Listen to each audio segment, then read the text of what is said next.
Yung ulo ni LJ nag-ano na lang, sabi niya, madami naman pala kayo na lang.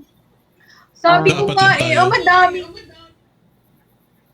Hindi, kailangan ka dito, be. Oo nga. Share mo yung... Si Bong ba yun? Narinig ko. Si Bong? Wala. Meron ako echo. Maingay. Maingay ako. Meron na naman, Phoenix. Ingay. Parang, hindi naman. I don't know. Parang you sound like you're in a cave or something. Web. Talaga ako ngayon.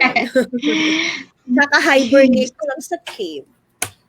Nasaan na si Jel? Ang ating batang guest. Actually, kanina pa ako gising. Kanina pa ako prepared. 5:40, nandito na ako.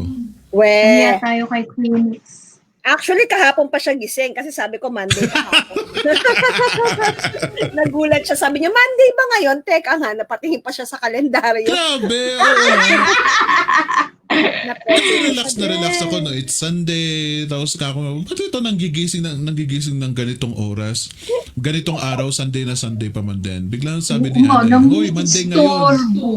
Ano ka ba? Pag Sunday ako nagre-remind sa mga guests, ikaw hindi ka lang natingin. Nagkataon lang nakatingin ka. Kaya kala mo. Nagulat ako doon. Patingin pa talaga ako sa calendar eh. Naloko ko siya. You so bad, be. You so bad. Yeah, I'm so bad with Phoenix. Minsan ko lang siya sinasalbahe. Oh. Bakit may echo?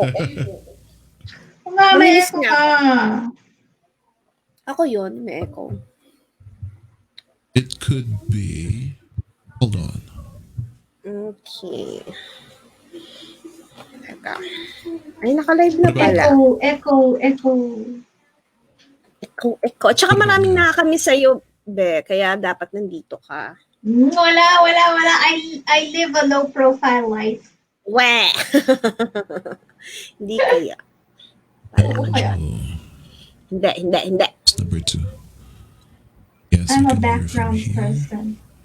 Background person. Pattern. Malay ko kung ako itong nagpapa-echo kay Ana eh. Oo nga, parang naririnig ko lang sa background. Echo. Ay, dyan na pala si Jel. Diyan na si Jel. Add na natin ang bebe. Yan, ang ating bebe. Hello, Jel. Hello. Diba meron pa isa pa? Si Alj nga dapat. Kaso masakit daw ang ulo niya. Broadcast talaga na. Si Carmi. Intern ko siya. Si Carmi. May antaray. Nandyan lang siya. Oo. Siya na tagagising kay Phoenix. Na-receive ko nga message niya. Siyempre, malay mo, pag nanganak na ako, wala nang gigising kay Phoenix. Habang sinabi siya. Mamatulog yan for 1 month. Ay, burning lang. Carmi, ayoko ng afti.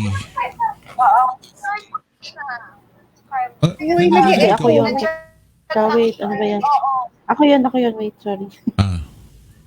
Sino yan? Si Mitch? Hinahanap. Si Mitch. Okay. Carmi, Hanap ayoko ng yung sarili niya. Ayaw mo ng afti. Good afti. Ayaw mo ng good afti. Okay, fine. I'm strict. Narinig mo yung Carmi, ayaw daw niya ng good afti. Gusto niya good evening. Good evening. Oh my God. Ang strict. Gail?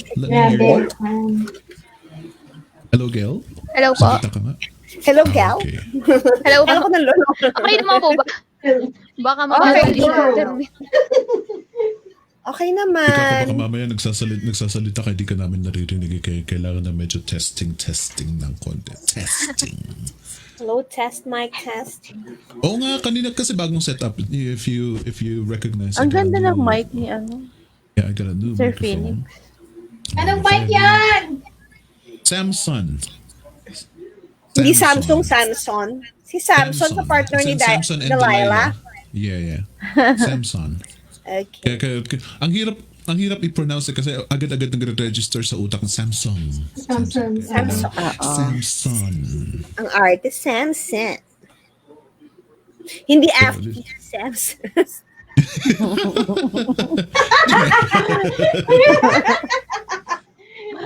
May singit pa rin. Ang sarap pangutugin kasi ang tuhod ng mga interns. Sakit ang tiyan ko. Kawawa Ano ka ba? Okay. Mga anterns. Gail, which one do you want us to use? Yan ba? Yung, yan na lang po. Nagpalit ako ng internet, parang bagal nung isa. Ay, okay. Sige. And, righty. I think we are ready. Is everybody ready? Okay. Okay. Ready na. Ayun. Saset ko na, ha? Okay. So, go. Wait lang. Ay, ang dami na namang mga banners na kailangan i-delete. Okay, game! Bagelia.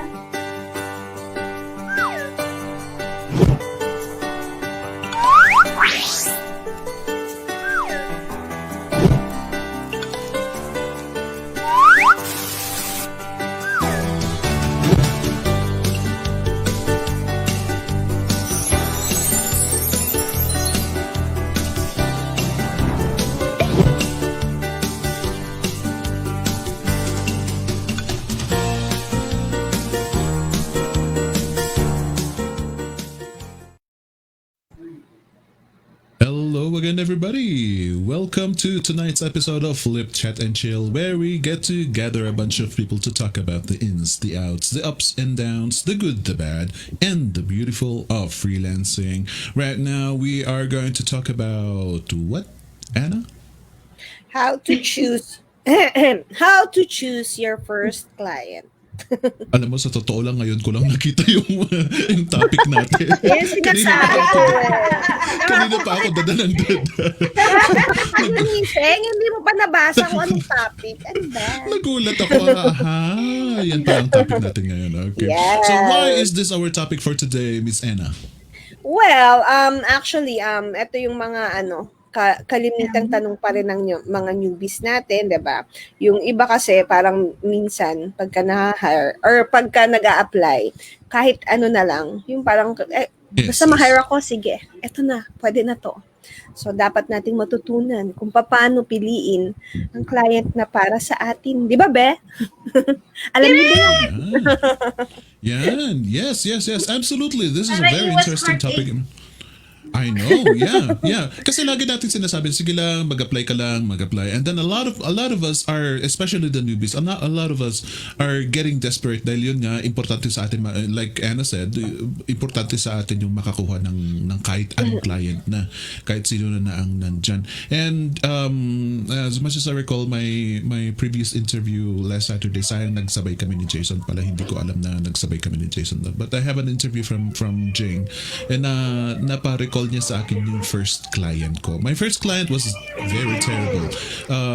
Hindi niya ako binayaran. So do you want to experience that? No? Then come and watch this show. And to all of you, ladies and gentlemen, I hope that you get to share this webcast again kasi napaka-importante po ito. It is not just about getting a client, but it is more about filtering them and get a decent client. At least yung pwede-pwede na. Hindi naman kailangan na sobrang premium. We are not telling you that.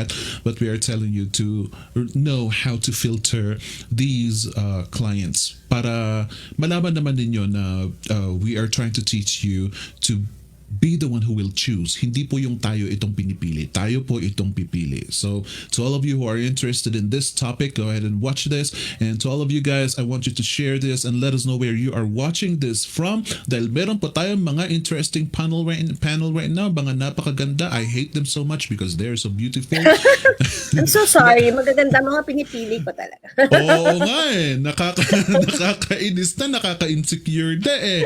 Let's start with, how about let us introduce, bago natin i-greet ang mga audiences natin, let's introduce Miss Mitch. How about you? Say hi to everybody, please. Miss Mitch? Parang nag-freeze. Uh-oh. Okay na? Okay, there you go. Ayan, okay. Hi everyone, my name is Mitch. Good afternoon. Happy to be here. And Thank you very much, Miss Mitch, for being here. And what about Miss Honey? Long time no see, Miss Honey. Oo nga, Pakihay Be. naman po Long mga time no see. audiences. I miss you so Yeah. much. Hello, good evening everyone. Salamat kinala Ana at Phoenix for having me here again, and hello to the viewers watching this evening. Thank you for your time. By the way, ladies and gentlemen, yung nandun po sa yung nakahang po doon sa party ng screen ni Honey. Hindi po yan Chuzzle, hindi po yan stuffed toy. Gorilla hindi po yan. Hindi po yan minion. That's her fabulous windscreen of her microphone. Yes, Ito. this is my pag kumakanta po ako dito ko po siya. Ang kiliti ng ilong niya ni Be. Ang cute Aba, mas high-tech pa si Honey kaysa sa akin na So thank you very much for being with us. Long time no see. And I really hope that people will learn a lot from you as well. And last but not least, we also have Miss Gel Galang. Long time no see din. How are you today? Hello!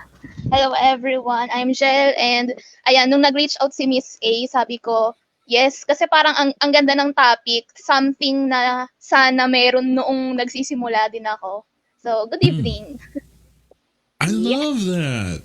I love that. It's so nice that you striked on that kasi maraming ladies and gentlemen, sa inyo mga newbies, maybe you cannot relate for now, but in the foreseeable future, pag kayo itong magkaroon ng client naman na, and once you have a couple of experiences, if you do not listen to our advices with this topic, yun din ang sasabihin nyo katulad ng sinabi ni Gel. Sana alam ko ito noon.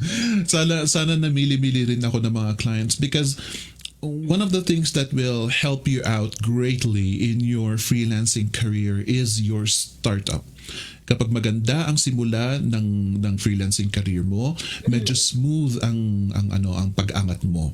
Kapag hindi masyadong maganda, hindi masyadong organized, hindi well-planned ang pagsisimula mo, sa pinakasimula pa lang ng career mo, medyo mahirap na umangat. So try to listen to what we give you today. And I also hope that you ask questions or just put your opinions down on the comment section down below. Speaking of which, how about batiin natin ang mga audiences natin? Ayan, batiin na natin. Yes, batiin na natin sila si Marie Flor Kodo Gamalinda. Unang pangalan pa lang haba na napasaba ka. Si Ivan De Peralta, hello daw sa ating lahat. Miss H is back. Oh, you're back daw. Sabi, nabangan ka ni Ivan.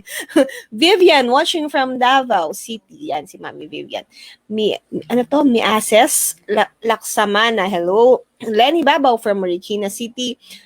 Joycel, Estrabilia. Tagal mo nang hindi nagbati Kaya nga, Noy Medchage, napapalaban. Tapos ang hihirap, ito, yung Julie binaliktad, kala mo Julie Mystica. Yan, binaliktad ko na, nabasa ko, di ba? Heidi Espaldon, yan, newbie daw si Heidi. Mia Colleen, Imelda Dizon Contemprato, new look ka daw, Phoenix. New look ba? Hindi, nakagising lang yan ng maaga kaya nakapag-ayos. Jovan Otor, Tonet Aniceto from Baguio City. Ayan, kababae ni Phoenix. Felix Lohongco Jr., good evening.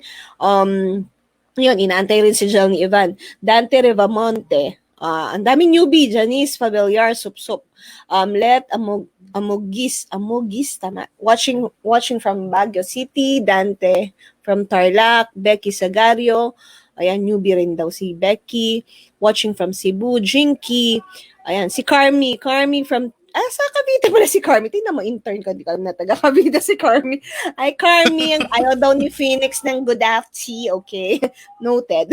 Brenda Balaños, upad, hayay, watching from UAE, Alma Tagpuno, Gulayan, from Cebu, Marlene, ayan, ang dami na. Ayan, nabasa ko na ito, ibang names dito. Ayan, si Marcelina from Bulacan, hello sa inyo. Ang dami taga Baguio, ang dami mo din nalang taga Baguio. Jacqueline Roldan, Antipolo, si Ces Luna, si Jinky from Bulacan. Ayan, halos newbie, yay! Kaya pala ang dami.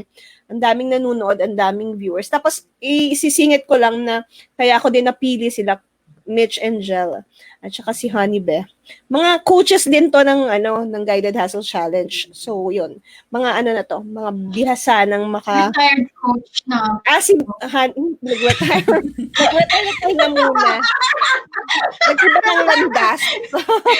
Pero yan, si Jel yung pinakabata dito. So, yun. Marami silang inputs. Dapat kasama si Elge. Kaso, medyo masama yata ang pakiramdam ng aking anak. So, yun. Kami-kami na lang daw muna. So, yun. Hello sa inyong lahat. Sana marami kayong matutunan sa ating topic for today. Yes, yan po ang host natin, si Miss Anna, dahil medyo malapit na siyang mawala ng saglit. Malapit na ako mag-retire. Malapit na. Ilang episodes pa ba ng FCC? Ilang episodes na lang? Buong September, pero October, di ko alam kung makakasama mo pa ako. Baka mga, first 2 weeks. Kasi third week ang joke ko eh. Wow. Third week ang joke sumabog. Sumabog. Dapat kahit kapapanganak mo lang, kahit nasa hospital ka, nandito Ayan ka ang rin. Kasi sinasabi ganyan ko eh. Sabi niya sa akin, Be, Agree ako dyan. Sabi niya sa akin, mag-jump access daw ako pagkapanganak ko. Hello! Ano ba, kakapanganak ko lang? Gusto mo merong interview, namamaga-maga pa ako noon. Ngayon nga lang, namamaga na ako. Okay lang yan, eh. Pakita mo yung freelancing side na So, gusto niyo ba freelance? Magandang content yan. Oh my gosh. Gusto mo ba live ako nanganganak? FB live tayo. Pwede. Ako umiiri ako na nag-FCC. Huwag ganun. Hi, ako po si Ana at ngayon nanganganak ko. Pero nagtatype kami ako dito para sa client ko. Work from anywhere, di ba? Tama umiiri na, nag-work pa rin. Sangka diba, pa. meron tayong mga ganyan yung mga nasa hospital pa lang, doon na sila sumasagot May ng dalang- interviews nila. May dalang laptop, no? Iba doon naman yung sila pag nagbabantay. Diyos ko naman, nanganganak na ako, nagle-labor, kailangan talaga may laptop. Parang hindi ko nagagawin yun. Ayan. Kaya mo yan, Be. There you go. So, ang dami nating mga newbies. Welcome everybody, and I hope you get to enjoy and learn something from today. If ever na meron po kayong mga tanong, sige lang, magtanong lang po kayo dyan. Nandito pa naman kami ni Yana, saka may mga moderators to answer your questions as well. But if our topic for today is how to choose your first client, Miss Gel, stepping now in the future, ano ba kasi ang mga regrets na nangyari nung sa first client natin? What were your regrets? Mga regrets siguro is not setting my own standard. Kasi 'di ba pag client, sila yung may job post, sila yung nagpo-post ng dapat ganito yung freelancer. And syempre pag newbie ka talaga kahit ano na lang, which is naiintindihan ko din naman kasi syempre newbie ka, iniisip mo wala kang experience kahit ano na lang ang ibigay sa iyo. So, ayun, ang una kong naging trabaho noon is, hindi ko ma-explain, basta parang data entry na may internet research about science. Tapos yung science niya, parang biology na ang hirap-hirap. So, nire-research ko yun, which is, wala naman akong ganun kaalam. English major po ako nung college, hindi science major. So, parang struggle sa akin na mag-internet research ng mga ganong topic, tapos ire-report ko pa sa kanya. So, dapat pala is iisip mo ng mabuti kung bagay ka doon sa hinahanap ni client. Tsaka bago kayo magsimula, may detalyado talaga siyang process kung ano bang hinahanap niya sa isang VA. Siguro na-excite lang din yung client ko, no? Kasi parang first time niya din maghanap ng VA. So pareho kaming mali doon sa part na yon. Ayun. Okay. Okay. So sa sobrang excitement ang side ni Gel. What about Honey? Honey, what are your regrets when it comes to your first experience getting your first client? Overthinking. Overthinking every single task. So, normally yung overthinking process natin, our way of thinking is, kakayanin ko ba? Mapa-perfect ko ba yung pinapagawa? It's always like that. Baguhan ka, or even kahit kami, mga oldies, tulad ni Ana. Ouch! Manood na lang sa mga oldies. Ayan, kahit matagal na sa freelancing, there's still that part of you where we might even term it as imposter syndrome. Yung overthinking ka, if you can really do the job, if you can do the task, if you can perform, if you can meet the client's expectations or even exceed it. And this is a big mistake na laging nangyayari with all the newbies when they get their first client is nauuna yung thinking capacity nila yon to the point that all they think about is that negativity. And then what happens is na-attract nila yon and eventually magiging ganun din ang result. It would turn out negative also. So I can attest to that kasi that's what happened to me. Na-attract pa siya and my results, ayun, nang nangyari. I screwed up big time with my first client. Wow, that's a very big thing. It seems you screwed up big time just because of overthinking. I think I think this is a very typical attitude of us Filipinos. We aim to please kasi yun ang tema kasi natin karamihan. We aim to please. That's why when it comes to pleasing the client, satisfying the client, nagiging insecure tuloy tayo. We doubt ourselves instead of thinking We're getting it perfect. Yes. Pero ano to ang mahirap kasi sa ganyang attitude, it is really instilled in us ever since nung bata pa lang tayo. We have that because they teach us to be like that. Especially ito mga galing sa BPO, for example, when you go to an interview, you always have that question ringing in your head. Was I good enough? Is it good enough? Lagi na lang ganun. And yes, buti na lang nabanggit mo yan, honey, because that is one of the things that we need to get rid of. That is the attitude that we need to get rid of from you newbies when it comes to applying for your jobs or trying to win your clients. Never think that you are never enough. Never think that you are not enough. You're doing good. Kaya nga pinansin ka ng client dahil you are doing something good already. So don't start doubting yourself. That is so nice, honey. And Miss Mitch, what do you Yes. think were the standout regrets of our first time in our career? Katulad din nung kina Miss Honey at saka kay Jel. Kasi pag newbie ka, hindi mo naman alam pa yung value mo. Parang very, ano ka pa rin, anong tawag dito, natatakot ka na ayaw mo mag-resign kasi baka wala nang kumuha sa'yo. Tapos, nagtsatsaga. Kasi ako, nung first client ko, hindi ko makakalimutan. Parang agency siya. So, working as a team kami. Puro Pilipino. And then may ibang lahi yung parang pinaka-may-ari. We work for parang 7 hours a day. Tapos, ang liit ng sweldo. Ang dami namin ginagawa. Tapos, I don't know. Tapos, na-scam pa kami noon. Hindi pa kami nabigyan ng sweldo ng maayos. Ibig ko sabihin, sana syempre, kung may wisdom ka na during that time, medyo may mga red flags na kasi.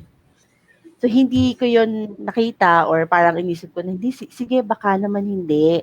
Hindi mo na ako magre-resign. Sige, work pa lang ako. Sana pala, nung nalaman ko yun or nakita ko na yung mga red flags, right away, nag-resign ako, naghanap ako ng iba, and ang dami pala pwede pang mahanap na work. So, lesson yun for me.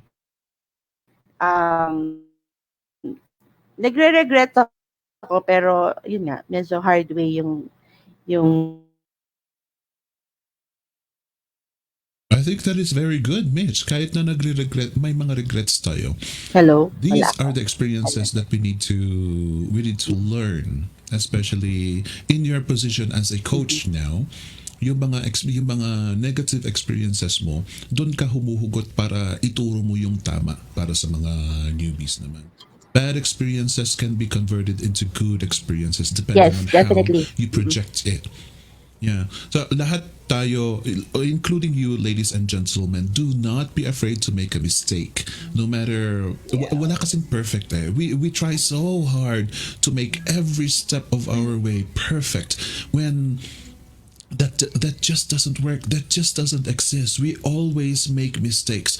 So kung mapapasubo ka rin lang naman, kung mararamdaman mong mapapasubo ka, learn from it. Make it an education for you instead of avoiding it. Dahil pag minsan itong mga problems na kamali na iniiwasan natin, we get into more trouble avoiding these problems. So might as well just go for it, tignan mo, and pakiramdaman mo kung anong nangyayari. And I love that Miss Mitch mentioned something about the red flags. Now I ask you, ladies, could you please tell us one standout red flag? Let's start with... Oh, Ana, may idadagdag ka ba before we go to the red flags? Ako, yung unang tanong mo kanina, kung may regret ba, ganyan. Ako, yung nag-start din kasi ako, parang 2015 yun, hindi pa ako nag-enroll sa VA bootcamp. Parang guilty din ako dun sa kahit ano na lang pwede. So, applyan ko kahit ano lang. Pero, yun, nung nagsa-start ako noon, hindi ko pa alam yung mga pasikot-sikot kung paano. Pero yung once natutunan ko na, nung after nung course, Upwork yung naging favorite ko na platform. Ang ginawa ko, inaral ko yung Upwork kung paano. So yan, di ba mababasa natin sa Upwork yung mga client history and feedback nila, ganyan. So yun, doon ako na nag-start na parang, ito parang mataas ang rating nitong client na to, may mga gantong feedback. So sige, parang dito ko gustong makipag-work ganyan. So pag nag-a-apply ako, yun yung basis ko. So nung nagsa-start na akong ma-hire, parang doon nag-start na parang, alam ko kung sino at sinong gusto ko maka-work at kung ano yung gusto kong gawin. So parang medyo maganda yung start ko. Kasi after nung course, parang unang client sa first week, tapos naging 2, naging 3 after 1 month. So medyo maganda yung yung progress ng aking pagsa-start. Pero yun, later on yun, marami pa din syempre natutunan from that experience. So yun, ayun na. Very nice. As we said, ladies and gentlemen, as I mentioned a while ago, na pag maganda ang pagka-start mo ng freelancing career mo, it is easier to upgrade. Ang mahirap kasi dito, kapag once na sinimulan mo itong mga red flags na babanggitin namin, pag sinimulan mo ang freelancing career mo sa ganon, ang hirap mag-recover. You can recover. Parang And we can help madi-discourage ka. you recover. Yes, the problem is it is going to be very difficult. It is going to be a challenge. May just like this, sabi ni Sabay tayo pumindot. saan po pwedeng makahanap ng mga clients newbie here? For example, that mas mainam that you are going to research, because if you take the word of mouth, pag sinabi kong Upwork, alangan namang natututukan mo agad ang Upwork. You need to do your research. There are plenty other more platforms out there. Dahil pag sinabi kong Upwork, tapos yun agad ang inatupag mo, and then nahirapan ka, di sasabihin mo pa na kasalanan ni Sir Phoenix kasi yun ang sinabi niya. Upwork lang. Yes. There are plenty other more platforms out there. Do your research and find what works for you. Dahil marami po sa atin itong hindi kailangan ng Upwork. Meron namang LinkedIn, meron namang Facebook. There are plenty other more out there. So just do your research. Yes, Meron pa sabi ni Francisco Joe here, sabi nga daw, pag nagsara ang pinto, may mga bintana pa naman na lalabasan. Just need to go out of your comfort zone and learn your self-value. This is very, very true. Thank you very much for that comment, Francisco. Gail, how about you give me your most standout red flag when it comes to filtering your clients, your potential clients? Siguro dalawang experience to. Yung una is client ko siya sa Upwork. Tapos pansin ko na mga July 2019 kami nag-start mag-work. Tapos pansin ko lagi kasi kami milestone sa Upwork, pero nalilate pa rin siya ng lagay ng pera sa ano tawag doon? Escrow. Nalilate pa din sa funds. Tapos pero naglalagay naman siya after a day or two. So nagtitiwala pa rin ako sa kanya. Kaso dumating yung December. Syempre pag December, 'di ba, parang pahinga ng mga client 'yan. So tas no work, no pay. Tapos hindi niya ako binayaran ng $75. Tapos nakikita ko siya sa Instagram, pa-wine-wine pa siya. Pero wala siyang pambayad $75. Hello? Tapos inabot ng 3 months. 3 months ko siyang fina-follow up. Dahil hindi naman ako rude sa kanya. Talagang, sige, iniintindi ko kung ano mang meron sitwasyon siya kahit na nakikita kong pa-wine-wine siya. Pero wala talaga. And then, I just let it go kasi nga, sabi ko sa sarili ko, yung $75 na yan, makukuha ka pa ng mas malaki. And, ayun nga, dapat talaga hindi ko inignore yung unang beses niya pa lang. Kasi nga, ano yun di ba? Escrow na nga yun. Dapat, doon secure na nga. So, may pagkakamali din ako sa part na yun. Hindi And ka then, humabol?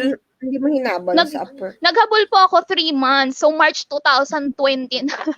Pero, wala talaga. Nag-move on ka na. Sinin niya lang, oo. And then, yung second experience ko, hindi na kasi ako sa Upwork naghahanap ng client. Sa Facebook groups na and Instagram. Tapos, ayun, ang napapansin ko noon, na-attract ko noon ng mga client is yung mga newbie din na mga coaches. So, bagong coaches din sila, tapos gusto nilang magpa-outsource ng social media. Kaso nga, newbie sila, hindi pa nila alam yung mga business foundation nila. So, parang hindi nila ako kailangan. Ang kailangan nila is a business coach, hindi social media manager. So, nung una, nafa-frustrate ako. Akala ko sa akin yung mali. Yung pala, mali lang talaga yung target market ko. So, dapat alam mo din yung ideal clients mo. Wow. There are plenty of red flags there. Ang pinaka-standout sa akin yung yung experience mo na hindi ka binayaran. Pag nade-delay, you gotta take care of that. Maraming mga post na ganyan sa Flip, yung nade-delay, o yung kinakabahan sila. And then afterwards, okay lang naman dahil 1 day delay, 2 days delay, nakakaintindi ka. In my experience, pag sa kanila yan nangyari, magwawala sila. Ide-demanda nila agad yung company sa isang araw pa lang na delay. So if that is the case, you have to fix it. Make it work. Kung you need to understand where the client is coming from, kung bakit ba siya nadi-delay.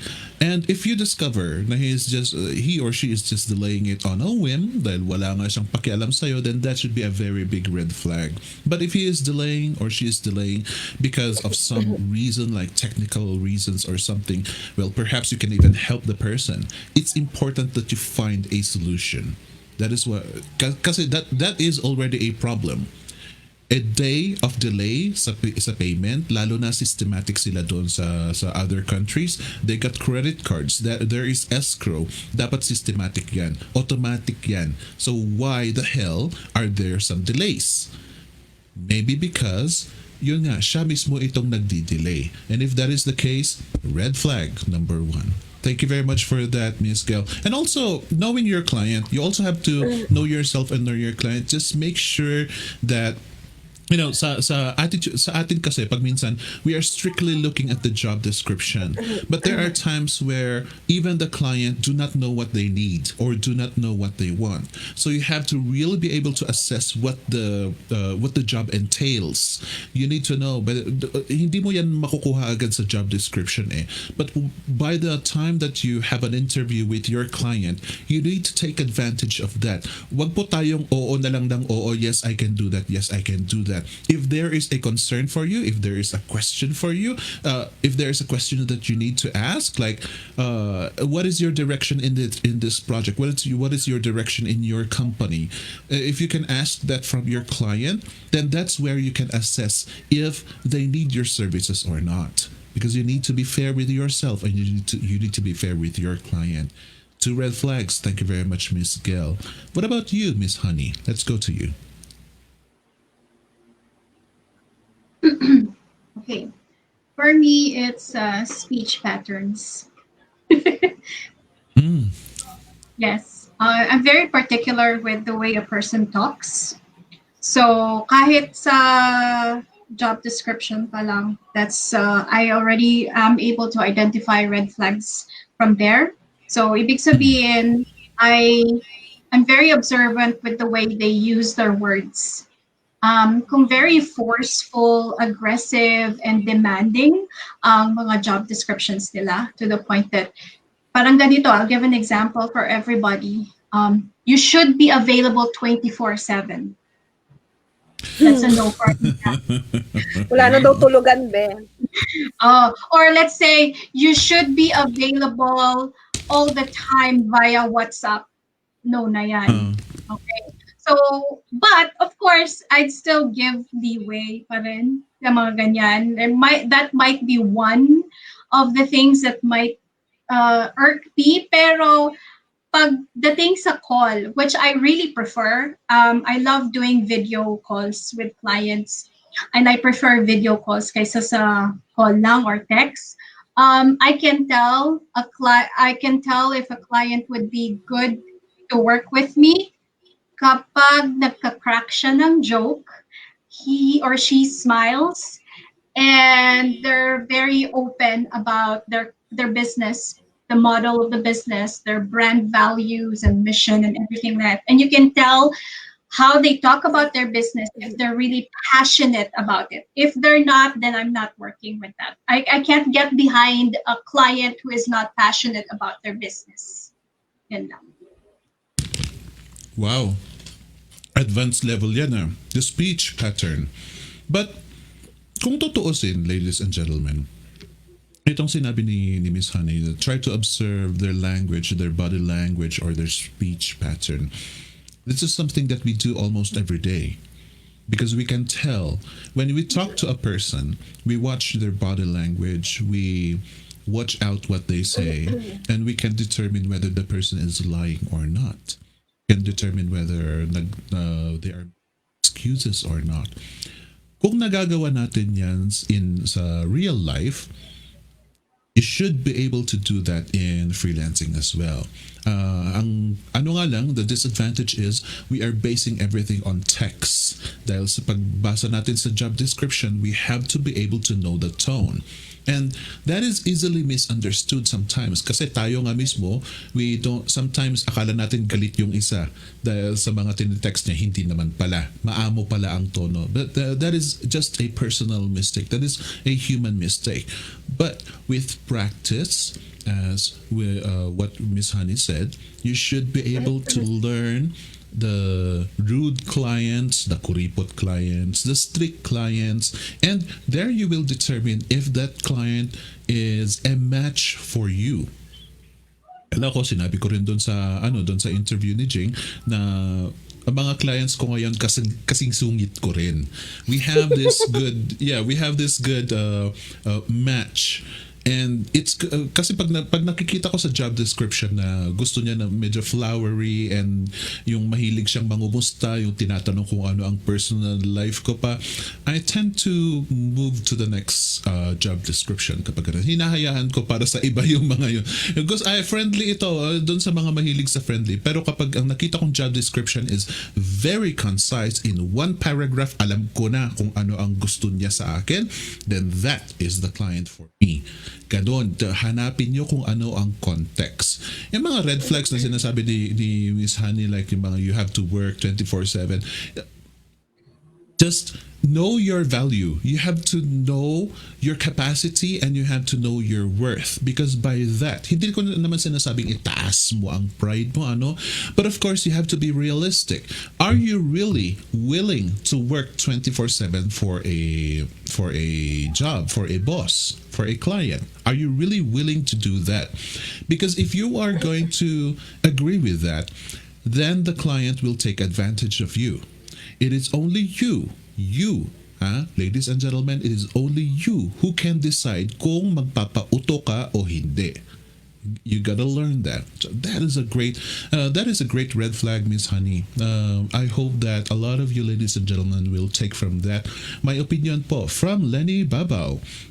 For the job description itself, you know who the client is, and based on reviews of the freelancers, you may know the attitude of the client you want to work with. Be vigilant on how to apply a job to find the one. This is very true. Dahil lagi namin ina-advise din ito na lahat naman if you are going to purchase something, you might as well read the reviews, right? You can't just porket nagustuhan mo yung description niya bibilhin mo na. You are going to look at the reviews. Yan, it's the same thing with us. Pati yung mga clients natin, pag titignan niya tayo, hindi porket maganda yung cover letter natin hard na tayo. They are going to check our background kung meron tayong mga negative reviews from our previous projects as well. Yan, kaya mag-ingat-ingat po tayo. It goes both ways. But be vigilant. All right. Thank you very much for that. Sandali, si Miss Mitch parang naka-freeze. You're okay. You're okay. What about you, Miss Mitch? Since ikaw ang ikaw ang catalyst ng topic na ito, nabanggit mo ang mga red flags. What are the most outstanding red flags that you think newbies should start learning? As per my experience, kung sino pa yung magaling mag-micromanage na client, siya pa yung kuripot. Siya yung experience ko yan. Super agree! Diba? May nag-agree. Yun sila. So, pag yung mapapansin mo na halimbawa, masyadong ang daming pinupuna sa'yo, kung sino pa yung gano'n sa experience ko, kung sino pa yung mapuna ng maliliit na bagay, or siya pa yung parang kuripot magbayad, delayed magbayad, tapos parang pwede kang iwan anytime. Ganon. Parang jowa lang. Correct. Tama yan. So, yun ang parang pinaka red flag sa akin. So, parang ako, kasi syempre malalaman mo rin yun kapag nasa project na kayo, 'di ba? Pag na-hire ka na or pag magkasama na kayo sa project, malalaman mo pa lang talaga yung ako para sa akin kasi hindi ko pa kaya yung sinasabi ni Miss Honey na kaya niyang basahin sa gestures or ano. Pero halimbawa, yun nga, pag nasa loob na kayo ng project, pag nag-work na kayo together, doon mo mapapansin na, oops, ganito to, teka lang, parang ganon. Pero, yun nga, dahil medyo, sa panahon ngayon, medyo advanced, kumbaga nasa ano na, kaya mo nang sabihin or kaya mong i-express kung ano yung gusto mong sabihin sa kanya. Pero as newbie kasi, minsan hindi tayo nagsasalita. Diba? So, parang okay lang. Ay, natatakot ako. Baka ako sipain, ganon. Pero, sometimes, kailangan din natin, yun nga, matututunan din naman natin yun along the way. So, kailangan, marunong din tayong magsalita. Marunong tayong magsabi kay client. So, yun. I love communication. That. Yes. Very good. Thank you very much, Mitch. Thank you very much, Miss Mitch. That is a very good point, ladies and gentlemen. Now, I think it is general consensus sa ating may mga experiences na karamihan sa yung mga masyadong demanding, especially sa job description, sila pa itong taas in kuripot talagang tatawaran ka ng husto. Kasi pahirapan na nga tinignan mo na nga yung job description, ang hirap-hirap, tapos pag pumayag ka ilo-lowball ka talaga. Oo. Yun isang red flag pagka nakipag na sa'yo, nakipag na ng rate na, ay teka, kaya ko ganito lang. Isang red flag din. Yeah. Okay. Yes. Miss Anna, since nandito na tayo, how can you manage the red flags? Kasi yan ang isa sa mga medyo mahirap sa ating mga, especially sa mga newbies, sa ating mga Filipino freelancers. It is so difficult to say no, like Ivan said here. Learn to say no. This is a tough call. Honestly, this is a tough call. Mahirap po sa atin. Sa ating pangalang ng mga Pilipino, parang opo na lang tayo ng opo kahit ayaw natin. Opo na lang tayo ng opo. Then how much more dito sa mga supposed to be potential clients? Excited ka dahil newbie ka, and then eto na first interview mo. And then nandyan nga yung red flag.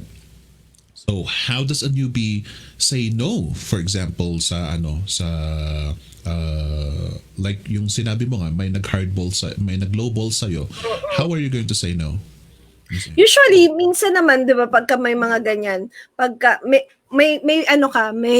tawag dito, meron kang karapatan na hindi na lang replyan or hindi na deadmahin na lang, hindi naman yun magiging effect sa profile mo, like kung Upwork man yan or ano jobs. Pero kung gusto mo maging ang tawag doon, maging mabait or para hindi bastos yung dating, sabi mo lang no talaga, magno-no ka na lang talaga. Pero pag newbie ka kasi talaga mahiyain ka, 'di ba? Parang nakakahiya naman. Pero ikaw ba, gugustuhin mo bang makipag-work sa isang client na araw-araw ay feeling mo parang dinadrag mo lang yung sarili mo sa work na na ayaw mo naman talagang gawin, 'di ba? Kasi parang dito ang advantage natin dito sa freelancing. Ayun, meron tayong option talaga na piliin kung sino talaga yung gusto nating makatrabaho para habang ginagawa mo yung work, masaya ka din at the same time, 'di ba? Kasi alam na alam niya ni Hanipe. Pagka hindi niya na bet ang isang client, hindi na siya masaya. Goodbye to you, my love. Parang ganyan na kagad. Kahit kung umpisa maganda yung start niyo. Basta pag feel mo, may feeling ka na kagad na dinadrag ko na lang yung sarili ko para gawin tong mga task na to. Ayoko na. Magbabay ka na kagad, sabihin mo na kaysa naman iwanan mo lang sa ere, 'di ba? Or yun nga, kung magsisimula pa lang at gagawa pa lang kayo ng contract or hindi ka pa nakakapag-start, mag-no ka na kagad, 'di ba? Sabihin mo na kagad na, teka lang, hindi tayo match, hindi kita bet, ayoko sa'yo, bye. Ganon kagad ang sasabihin mo. Tapos dadagdag ko lang din, mga red flags pa. Usually yung may mga client na nanghihingi kagad ng mga free work or kung baga merong test job tapos hindi paid. Ka na kagad dyan. Oo. Lumayo ka na kagad dyan. Lalo na kung ang tipong paggawa mo, aabutin ng araw. Ilang oras yan. Hindi yan magandang sinyales agad. Kung hihingi man ng test job, magte-take lang yun ng kahit 15 to 30 minutes, enough na yon. Kasi kung ikaw isang newbie at gusto mong pasikat, tinake mo yung isang test job na nag-take ng 1 hour, meron ding newbie na isa pang ganon, di nakalibre na lang siya ng nakalibre, di ba? Natapos na yung buong task niya na puro libre lang. So, yun, pagka ganon kagad ang style ng mga client, ka na agad, lumayo ka na kagad. Kasi, alam mong yan, nang sa scam lang or nang babarat din at the same time na client. As mga red flag din nga, yun nga yung pagka chine-check ko, usually pag Upwork, yung mga rates mabababa, may $3 dyan, may 4, may 5, kasi makikita mo naman di ba sa client history and feedback nga. Pag Upwork lang to kasi medyo doon lang ako Ayan, pagka ganyan nilalayuan ko na, pero pag nakita mo may mga 15 per hour, 20 per, ayan yung mga mga premium clients na masarap ka work. Yung parang wala lang sa kanila.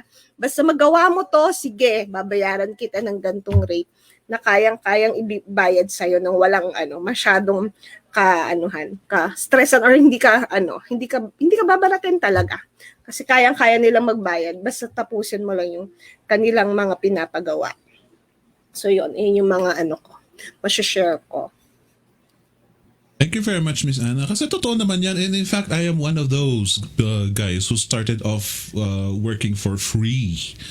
I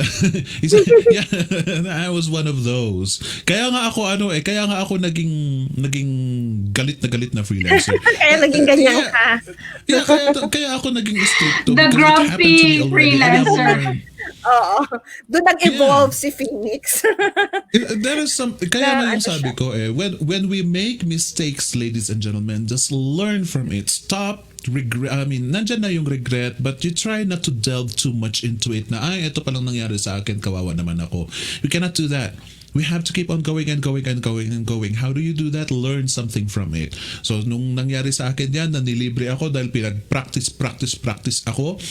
Practice daw I need more practice daw, kaya eto na naman ang ipapatrabaho sa akin. Nung sinubmit ko, I need more practice daw dahil marami pa raw akong errors, kaya eto na naman ang panibagong project na ipapagawa sa akin. All of those were unpaid.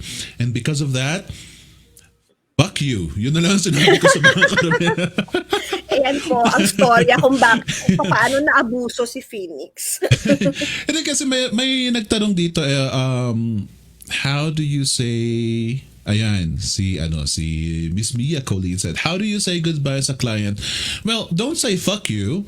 Kasi try not to burn bridges. But you can say that kung yun nga yung obviously inuuto ka, wala pa kayong contract, he has no, if the person kasi hindi siya considered na client or potential client dahil nang uuto nga siya sa iyo. If that person has no ability to give you a review, then tell him to fuck himself. that's what I would say. Iyon nga pala. So ladies, before we magbabasa tayo ng mga comments, but let me ask you ladies to give an example of saying goodbye. What to say goodbye. Dahil yan ang isa sa mga pinakamahirap na struggles ng mga newbies most of the times. Si Francisco again. Thank you very much for the lovely comments, Francisco. Sometimes kasi we don't say no kasi we are thinking sayang, or let's say you regret. And I would like to support this by adding meron pa kasi tayong ugali na malay mo. Baka sakali, malay mo. That kind of attitude sometimes is misplaced. Yung malay mo expression, we need to put it in a very good position para may konting security pa rin tayo. And Miss Jing said, you miss the diamonds because you're busy mining rocks. That is true.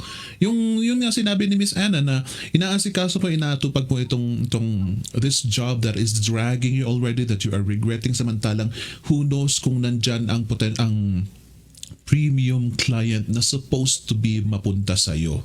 Yan ang mahirap sa ano. And yes, it is true, Miss Jeline Benitez, that hindi masama maging choosy. Of course, you gotta know your limits, right? You gotta know, that is why to support this, you have to know your value. You have to know what your capabilities are. Hindi yung wala kang kaalam-alam, 40 words per minute ka pa mag-type, tapos ang i-charge mo is $15 per hour. No, you gotta know your value, you gotta know your skill, you gotta know who you are, so that you will be able to evaluate yourself and at the same time project that to your client, and you will be able to evaluate your clients. Yan. And sino pa? Again, from Francisco, you keep your clients as long as they keep you and you were happy to serve them. But if you get stressed, better to let it go. Yan. Nagtanong nito, pwede po ba sabihin kay client, Mr. Client, break na tayo, di na ako happy. You know what? This is a very good example, actually. This is a very good example. Tanong mo si Han kung paano makapag-break. Ayoko na. Sige nga, let's go first to Miss Honey. How do you say goodbye to your client? Okay, so sa mga audience natin, since we work with Westerners, we work with Western clients, under no circumstance are you required to give a reason for why you're ending a contract. Wala, as in.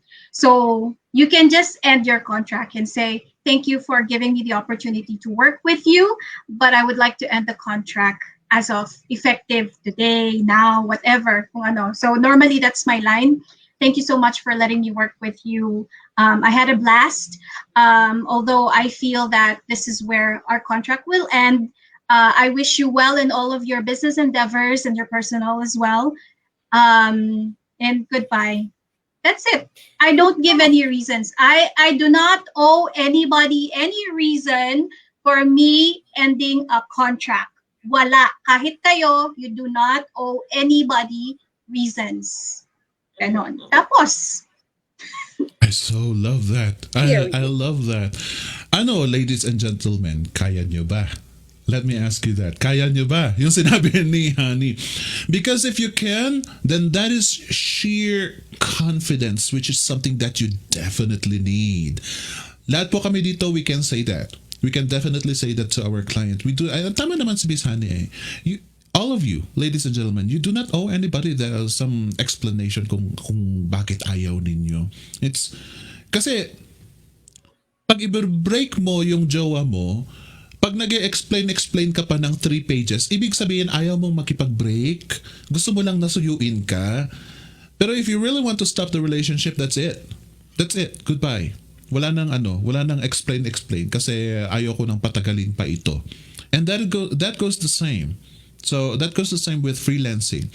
Well said, Miss H. Pang Miss Universe ang sagot. Nasanay siya kasi lagi kong lagi akong nagtatapon ng ng mga pang Miss Yun na tanong kay Miss H. Actually, coach po ako ng pang-misyon. Yung talaga kino-coach niya, mga Miss Universe. Ayan, merong may humihirit ditong magandang babae. Well said daw. And I love your back. Dapat kasama ka dito Tagu-tagu ka dyan. Yeah. This would have been a very nice topic for Miss Holly nga pala. Well, Miss Holly, I invite you to come join us once in a while. Halilita! Tinawag It'd be lang. nice to have you here. Alright, how about ang pinakamabait nating pinakabatang kasama sa panel, Miss Gel? How do you say goodbye to a client without saying fuck you? So yung wording ko medyo pareho din kay Miss Honey. Minsan ginagawa ko na lang my freelance business is moving into a new direction and I feel it is best that we end our contract effective on ganon. Tapos dahil nga outside Upwork na ako, direct clients, before mag-work 3 months yung contract namin. So at least for 3 months may sure akong income. And then, if we decide after 3 months mag-work, monthly na yon. Tapos nakalagay sa contract na kung may isa sa amin na mag-ayawan na, at least 1 month in advance, para naman hindi ako ma-stress ng hahanap ng papalit sa kanya. And siya din, hindi siya ma-stress sa iiwan kong trabaho. Properly worded. Ayan, ladies and gentlemen, if you did not catch that, pwede po tayong mag-replay maya-maya pagkatapos dito, you can just rewatch it and take it from her. It's all about how you form your words. Yun nga yung sabi ni Miss Honey it really depends on how you say things and how they say things. Doon nyo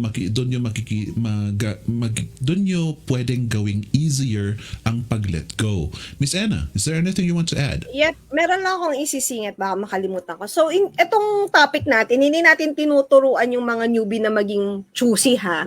Yung talagang choosy naman na parang, nag-iinerte ka talaga na, teka, hindi kita bet, ayoko mapag-work sa'yo. Yung topic natin, dapat marunong kang pumili ng client mo at the same time, prepared ka din at may mga skills ka talaga na i-offer sa client. Baka naman choosy ka tapos biglang, hindi ko naman pala to kaya. parang 'di ba, dapat talaga, prepared ka din talaga bago ka sumabak sa paghahanap ng client. Which is yun nga, yung mga free tutorials, pwede mong i-consume dito sa Flip.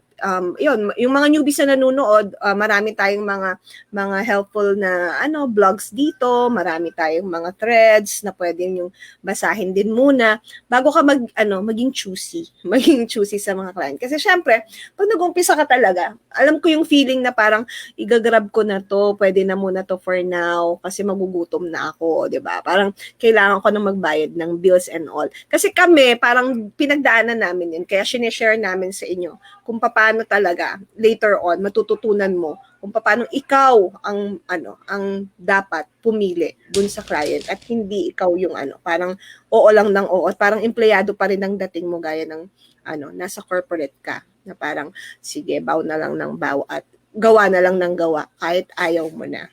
So yun. Gawa na lang ng gawa. Gawa na lang. Ako hanap ng ballpen kasi may naisip din ako na gusto kong sabihin mamaya, baka makalimutan ko Ako Ano ba naman yan?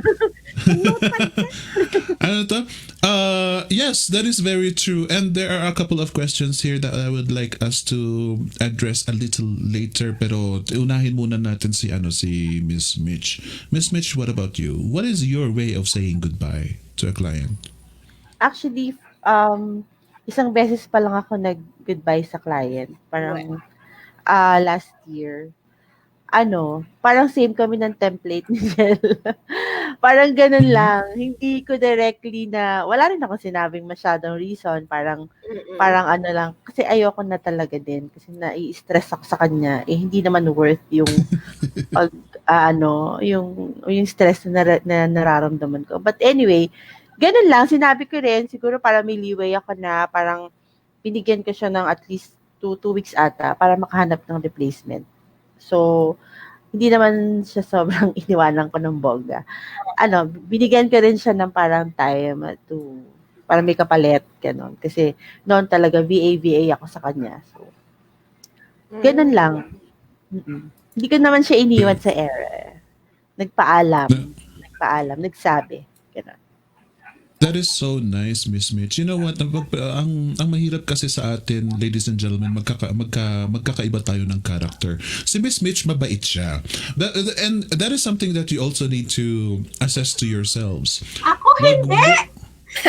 Ayun, pati ako Hindi ka na hindi. minention, huwag ka na be. Alam mong hindi. Pero ladies and gentlemen, wag niyong antayin dahil yan ang isang ugaling Pilipino ulit. Yung nagtitiis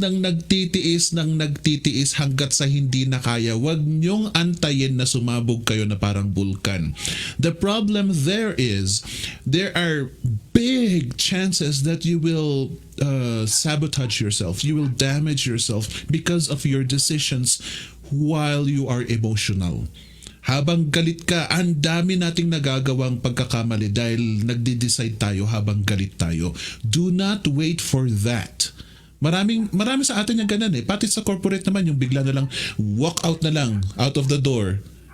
Ayan tuloy, wala na siyang severance pay, daming mga penalties sa kanya because he or she walked out of the door dahil napuno na. Do not wait for that to happen. Yung ginawa nga ni Mitch, habang mabait ka pa, sige, umexit ka na habang hindi ka pa masyadong galit. Alex said, yes, best to get replacement if there is intention to leave.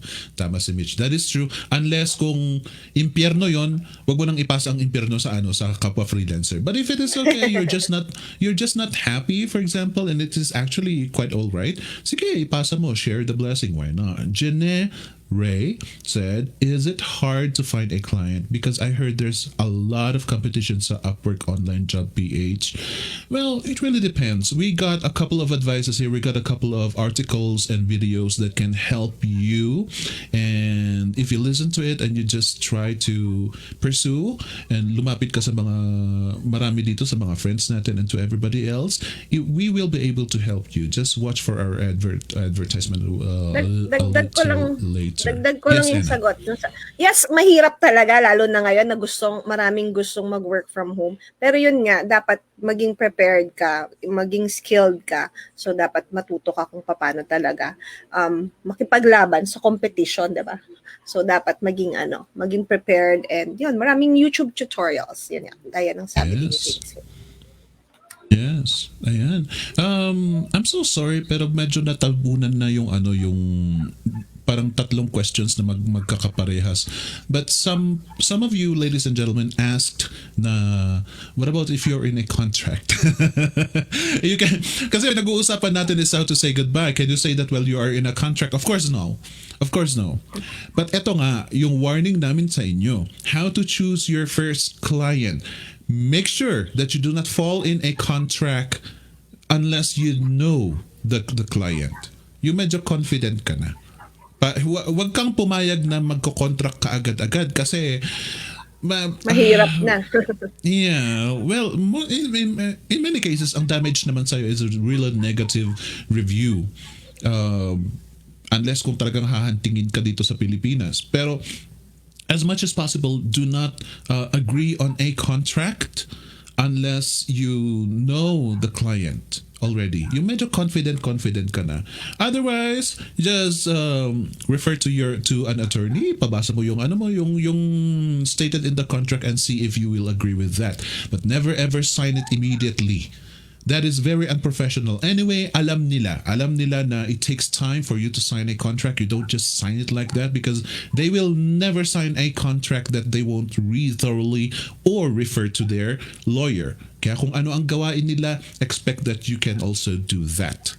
Right? Kaya parang isipin, lalo na kung may mga pina-provide na trainings tapos parang bawal kang umalis within this period of time hanggat parang di ba may mga ganon. So yun, mas madali kasing mas madaling tawag dito, mag-decide na bago mo Oo, may bond, parang gano'n. Parang yun, kailangan talaga. Meron kasi minsan mga post dyan sa Upwork na parang, Upwork, dito sa Flip na parang, i-accept ko na tong contract. Parang mas madaling pindutin lang ang accept yung offer, di ba? Kasi later on, makaka-receive ka naman ng low feedback na, sana hindi ko na lang pala in-accept. Kasi yun, mas madaling mas mahirap i-build ulit yung profile mo kapag nasimulan ka ng negative feedback or low feedback. So yun, pag-isipan bago i-accept ang contract. Okay, Miss Anna, before we go to advertisement, dahil parang ito ang mahirap eh. Parang ang sarap sana magkwentuhan ng diretso pa. But after mga reminders to Miss Anna, let me ask you ladies, what is the top one tip to identify a bad client and a top one tip to identify a good client? Yun pa ang gusto kong sagutin ninyo right after our reminders. Anna? Okay. Ay, ano ba yan? Hindi lang ako nag-FCC nung isang araw. Hindi ko na alam kung paano mag-share. Nakakaloka. Eto. Tingnan mo. Hindi na ako marunong. Ayoko na nga. Ayan, nakita niyo na ang aking slides. Ayan, announcements. At may tumatawag. Teka lang. Ayan. On Wednesday, September 2. Ito, Phoenix. Ako na muna nito kay Cristel Dacalos. Interview with Cristel, 4:30 p.m. Ba't mali pa rin yung spelling, di na bago. From frustration to fulfillment, how freelancing changed a former BPO worker's life. 4:30 yan. Ako muna magi-interview kay Cristel, so don't forget to watch. Miss nyo muna si Phoenix. Kulit. Teka lang ha, tatanggalin ko lang yung tumatawag. Naririnig nyo ba sa background? May call ako. Hindi, sige, flash mo lang. Flash mo lang, ako bahala. Sige. Na-distract ako. So, yun. Marami tayo ulit series of webinars for September. So, don't forget to watch tong mga naka-line up natin every Saturday to 8 p.m. How to start a work-from-home career, how to avoid freelancing scams sa 19, at sa 26, how to learn new skills quickly and effectively. So, yun nga. September 5, 8 p.m. with Jason, how to start a work-from-home career. Kasama ang buntis. Bakit ako ginamit? Ang laki ng tiyan ko dito. Nakakaloka. Yan, welcome webinar yan. Para sa newbies. So yan, manood kayo kung bago lang kayo sa Flip at gusto nyo mag-work from home, yung ating webinar for Saturday. So yung mga gusto mag-invest naman to enroll on a course, punta na kayo sa vabootcamp.ph/enroll. Lifetime access na siya. Yung wala pang mga budget, meron din tayong free course, freecourse.com. Tapos ito yung tatlong packages natin. Skill package, accelerated package, complete package. Sa accelerated and complete, meron kaming tinatawag na guided hustle challenge kung saan si Coach Mitch at saka si Coach Jel, ang aming pinaka-baby na coach. So yan, mag-guide kayo to how to create a cover letter, may feedback ng mga paggawa ng cover letter at saka mock call interviews at saka ano pa ba? Nawala na ako. Pero yan, nasa guided hustle challenge yun lahat. Accelerated and complete. Yung skill package natin, 3,990. Tama ba? 3,990. Accelerated package, 7,990. And complete naman ay 19,990. Maraming mga special courses na kasama doon. Kaya, yun yung price niya. So, ito, may individual courses naman tayo. It's back. So, punta lang kayo sa vabootcamp.ph/shop. Ito yung mga pag-PPD-an, better English, getting started with blogging, bookkeeping, and QuickBooks for beginners. Ano ba yan? Email marketing mechanics, freelance writing for beginners, SEO, the way Google likes it, social media for business management and marketing, website 101, WordPress and HTML, e-commerce, virtual assistants. Ayan. At ito na yung mga prices na naka-include na. So, pwede mo rin ma-avail ang next level freelancing, yung dating road to 100K, pero naka-chop-chop siya into mini courses, 101, 102, and 103. Creating an irrefusable offer, obtaining high-value clients, tapos starting a freelance agency. So, at 2,990 each yan. Tapos, pwede mo rin i-bundle yung mga individual courses na worth 2,990. So, mas makakamura ka. Kung tatlong 2,990, bundle mo into 3, 7,990 na lang siya. So, yan. Avail mo din yung complete course namin na 19,990 and get to join a monthly coaching call with Jason. Exclusive to VAB, complete students lang yan. So, yan. Yun na. Yan. Thank you very much for that, Miss Anna. Pwede mo nang sagutin yung tawag mo. Sa group chat ng pamilya. Sabi ko, mamaya na, mother. All right. Let's start with Miss Mitch this time. What is your advice to people to newbies, for most especially, on how to identify a good client and how to identify a bad client? Okay. Bad client muna. Bad client, siguro sa ano pa lang, kasi mostly ngayon, di ba sa Upwork naman nag-a-apply. Meron, siguro dagdag ko rin ito sa red flag, no? Nakalimutan ko lang kasi. Meron kasi doon na nagpo-post na halimbawa, they are requiring, kunyari, yung mga entry levels or kaya mga expert, ganun. Nakalagay doon expert pero $50 lang ang bayad. Yes. So, yes. di ba? So, iwasan nyo yon. Yon, isa yon. Tapos, actually, marami pa. Ano pa ba? Yun nga, kuripot. Yun ang pinaka. Kasi, syempre, nandito naman tayo para mag-work, diba? Hindi naman lahat laging dapat free. So, dapat maayos naman yung bayad sa atin. Kasi, I'm sure na, pinaghandaan din natin bago tayo nag-apply sa kanila. So, ang for me, how to identify a good client naman. Kasi ako, I'm so blessed that I have good clients sa ngayon. Good clients are those people na masaya rin katrabaho and also, yung laging nagbibigay ng compliment sa'yo. Yung maliliit na bagay, hindi ko sinasabi na binobola ka.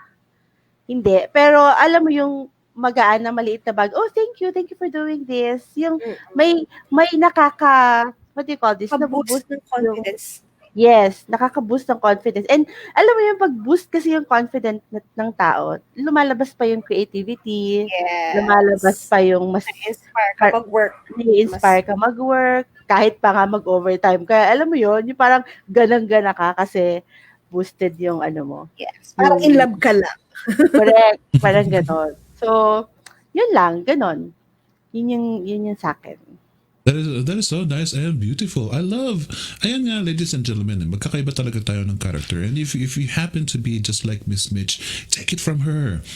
Find a client who is jolly, who is somebody who will appreciate your work. Yan ang mga kailangan yung pag-aralan dahil pag minsan nabubulag talaga tayo sa numbers, sa trabaho, sa sweldo, nabubulag talaga tayo doon. Always keep this in mind. Magsasuffer ka lang talaga kapag ikaw rin itong magsisisi, ikaw rin itong magpo-post sa group namin na how the hell can I get out of this? Dahil nahihirapan na ako. Ayoko nang magising sa umaga dahil takot na takot akong makaharap ang client ko. Kayo rin ang magpo-post ng ganyan pag hindi nyo pag-iingatan ito. This is why our topic for today is how to choose your first client. Thank you very much for that, Miss Mitch. Miss Honey, how about you? Bad client. So first off is they disregard respect of your personal space. Alam to ni be. The reason why I say this is because sasabihin nila like maybe let's say you don't really work during the weekends, ayaw mo din. And siguro let's just say nagkaroon kayo ng usapan that no weekends, so you don't work on the weekends, but then suddenly meron emergency, and that's understandable. But then they say nagiging shady sila.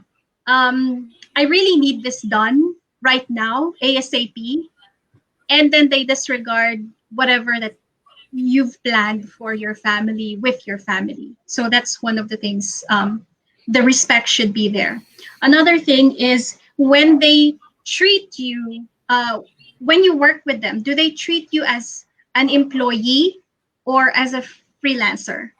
Another factor here is kung they call you as somebody who works for them or you work with them. There's a big difference kasi. If you work for them, that means you are under them and you are not equal partners. When I find clients, I always make sure that I'm finding equal partners. So very important ito. A good client will always be the opposite of what I mentioned. They will respect your space. They will make sure that they say it's a partnership, and it's always yung term niya is always us. We're doing it, team. Great work, everyone. Ganon. It's not all about just him or her business. They're also taking care of the people that work with them. So those are my tips lang. I love that.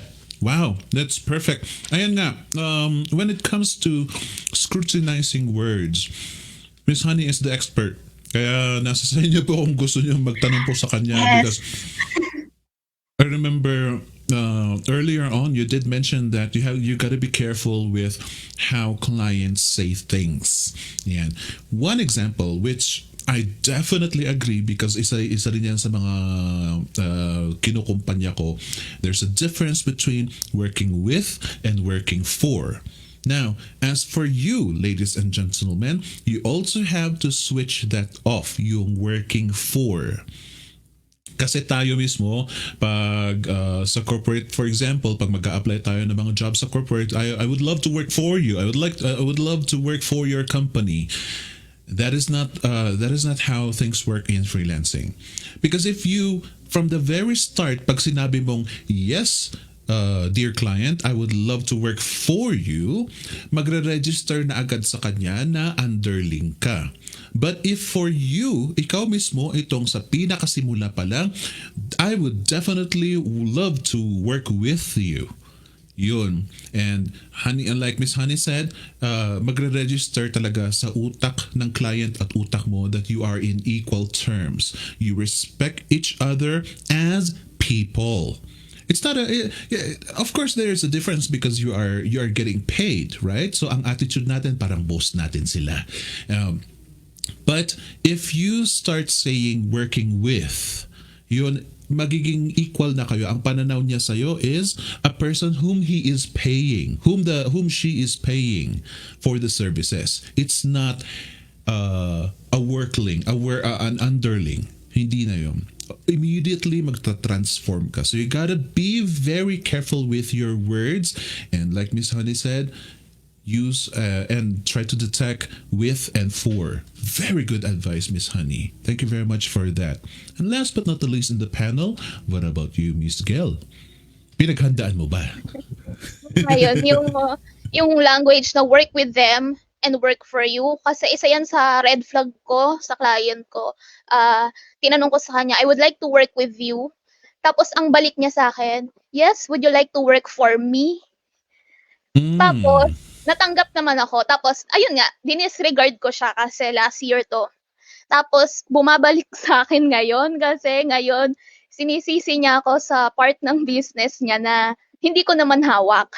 Na, kaya, ayun ang isa sa mga dapat mong hanapin na client is someone na organized. Though, nandito nga tayo as a VA, as a project manager, kung ganun yung line of freelance profession mo, nandun tayo para talaga mag-support to help them more organized. Pero sana yung foundation man lang nila ng business nila is may may laman na. Kasi sila nga yung business owner. So syempre dapat sila yung pinaka may alam din. Though we have to support them naman. And then katulad lang din ng kay Miss H yung akin sa parang someone who respects my boundaries kasi ako nag-work lang talaga ako as much as possible. Pag client work, 9 a.m. to 5 p.m. lang talaga. Tapos, outside of that, pwede naman ako communication, lalo na kapag mga PSC clients, kasi nga late sa kanila yon. Bibigyan ko naman ng adjustment, pero not all the time makikipag-usap ako sa'yo ng madaling araw, tapos sa'yo 10 a.m. Ayun. Yes. Okay. Yeah, thank you very much, Miss Gail. I love that. I love that final note, especially yung ano yung sa time zone. Kasi sabi nga ni Miss Honey, if kailangan alam niya ang personal space mo. The client should already consider that there is a huge difference in time zone. Kaya hindi ka naghahabol. So unless you agree working with them at a certain time, kapag for example per hour ang project ninyo, then you have to know if you really want it. Kung gusto mong magtrabaho sa time slot nila. There usually pag per project for example, you also have to remind them that there is a huge difference in time zones, sir. So dapat hindi pwede yung I need this in the next hour. Hindi pwede yung mga ganon. You gotta respect yourself dahil yung next hour sa kanila hindi natin alam kung sa atin tapos na. We don't even know that. Most of the times, kapag rush ang work, it's 24 hours. Most of the times. Yun ang pinaka na rush work dahil nga sa difference ng time zone natin. So you gotta be careful with that as well. Wow, thank you very much. Lots of contents from Miss Mitch and Miss Honey and Miss Gail. Anna, do you want to include anything? Wala na, basta yun, gusto mo maging choosy, may karapatang maging choosy, i-equip mo muna yung sarili mo din, syempre muna. Dapat, skilled ka na at alam mo na kung ano ang mga ipapagawa ng client. Bago ka maging mapili, syempre. Wala ka namang choosy ka, wala ka namang skills, di ba? So, yun, dapat skilled and consume niyo yung mga natin, free tutorials at yung webinar natin ng how to start working from home sa Saturday, manood din kayo nun. Para matuto kayo kung paano talaga mag-start dun sa marami pang tanong na newbies. Yung lang po. Nakakainis, Ana. Ito ang mahirap sa atin kasi magkapareho tayo ng iniisip. Nasabi mo tuloy yung mga gusto kong sabihin. But I know I'm going to miss this someday. Here is one final question. Pasensya na po sa mga ibang mga questions na hindi po namin napansin, but we will try to answer them after the show. And if you happen to skip a couple of information, ladies and gentlemen, may replay po ito. Don't forget, may replay po ito so you can rewatch again. Pero sabi ni Miss Janice, mahirap talaga humanap ng client lalo na ang client mostly ang hanap may experience na pero meron din namang mga naghahanap na wala pang experience. This is a very big concern for you newbies most especially. But do not fret when it comes to choosy or highly demanding clients dun sa job description that they need you to be well experienced or not. If you feel like this is the job for you, if you feel like all the tasks that is asked is something that you would definitely love to do or something that you actually know what to do, do not fret. There are plenty of advices in our Flip and VA Bootcamp pages, plenty of advices from all of our panel right here. Just ask them. You just need to ask them on how to shine or how to write your cover letter. Dahil when it comes to shining and to proposing to your clients, sometimes they just put some details there that they think would fit for the potential freelancer. But in my personal experience, merong nagsabi na it has North Americans only. Nung sinabing ganun I made a proposal myself and said, the only problem is I'm not North American. Is that okay with you?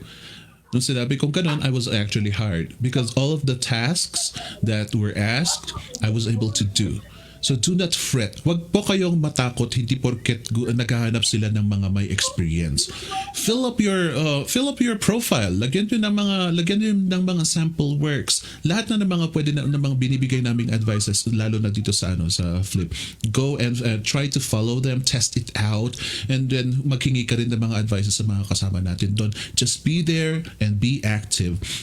Now, as for our topic for today, how to choose your first clients, there are two ways to sabotage yourself. One is reaching too high, sabi nga ni Ma'am Ana, and one is settling for too low because you are devaluing yourself. You gotta know where you are. Hindi ko sinasabing you gotta be at the middle. No, you gotta know where your place is. If you are a 4 out of 10, there's nothing wrong with that. If you are a 2 over 10, there's nothing wrong with that as well. Because sometimes the clients just need a 1. Okay? So don't fret about that. You just gotta know where your place is in the freelancing world. Thank you very much for being with us. Thank you very much, Miss Anna, Miss Mitch, Miss Gail, Miss Honey. I love that you are here. And to you, ladies and gentlemen, hope to see you again next time. Bye! Bye. Bye bye.